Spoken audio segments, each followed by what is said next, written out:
we need more elders and less old people. I've heard that recently, and it really rings true. I'm a Christian man. I can't outright tell you to disrespect your elders. I don't believe that that's healthy, but finding respectable elders is starting to become somewhat of a rare commodity.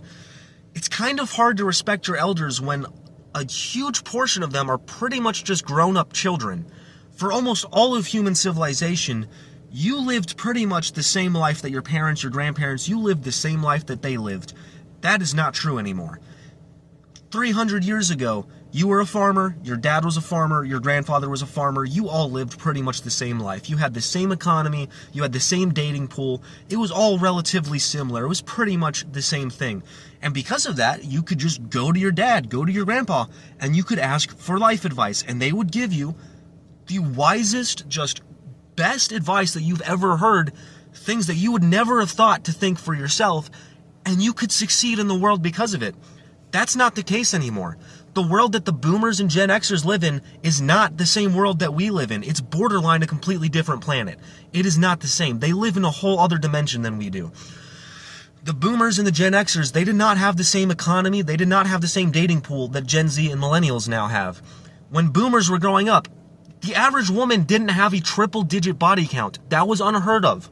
And maybe the one or two people that did were just shamed into literal just like exile. I mean, that just was unheard of. Now, that's pretty normalized. Women just sleep around. Finding a virgin for a spouse, that is impossible now. That is literally impossible now. Nearly, at least. The economy, completely different. Boomers could buy a house for borderline 3 times their yearly salary. In my case, my dad bought a house for 2 times his yearly salary.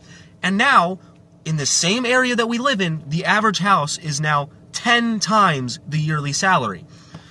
Completely different economy. It's just not the same. We don't live in the same world that the boomers and Gen Xers did. And getting advice from them is just, I mean, it's like asking a dog for advice on how to be a giraffe. It's just, you're not going to get any good advice. You just can't anymore. They lived in completely different worlds than we do, and it's a very sad reality.